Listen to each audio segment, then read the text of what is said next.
சென்னை மயிலாப்பூர் கபாலீஸ்வரர் கோவிலில் அடுத்தடுத்து நடைபெறும் சம்பவங்களால் பக்தர்களும் பொதுமக்களும் அதிர்ச்சி அடைந்துள்ளனர். சென்னையின் பிரசித்தி பெற்ற சிவ ஆலயங்களில் ஒன்றாக திகழும் மயிலாப்பூர் கபாலீஸ்வரர் கோவிலுக்கு தினம்தோறும் உள்ளூரில் இருந்து மட்டுமின்றி வெளிநாடுகளில் இருந்தும் ஏராளமான பக்தர்கள் வருகை தருகின்றனர். இந்த கோவிலில் அண்மை காலமாக நிகழும் சம்பவங்கள் பக்தர்களை அதிர்ச்சி அடைய செய்துள்ளன. குறிப்பாக கடந்த வாரம் 2 இளைஞர்கள் கோவிலில் நடமாடி வீடியோ பதிவு செய்து இன்ஸ்டாகிராம் பக்கத்தில் பதிவேற்றம் செய்தனர்.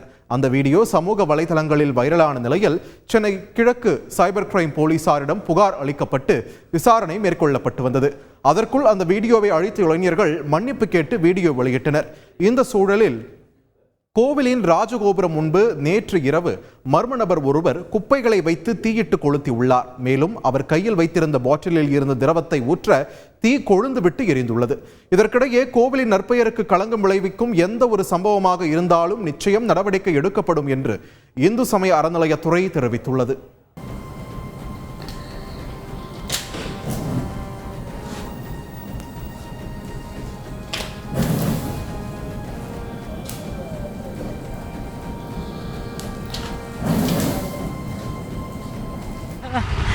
Is great. என்ன நல்லது கட்சி. இன்ஃபேக்ட் என்னோட வெட்டிங்கே இங்கே தான் நடந்தது. ஆமாம், எங்கள் குடும்பத்தில் எதுவாக இருந்தாலும் இங்கே வந்துட்டு தான். குலதெய்வத்துக்கும் மேலே அவர் அந்த அம்மா. வேற என்ன சொல்லணும் அவரை பற்றி? Excellent sir. இவங்க சர்வீஸ் எல்லாம் அடிச்சுக்க முடியாது. Doing very well. நல்லா பண்ணிகிட்டு இருக்காங்க.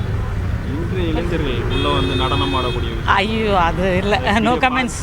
பார்த்துட்டேன். கஷ்டமாக தான் இருந்தது. அறியாத குழந்தைங்க, அவ்வளோதான். சின்ன வயசு பசங்க. அது தப்புன்னு புரிஞ்சிட்டானுங்க இல்லையா, அது போகிறோம். திருப்பி அது பண்ணக்கூடாது, அவ்வளோதான். அதை பார்த்துட்டு மற்றவங்க பண்ணக்கூடாது, அவ்வளோதான்.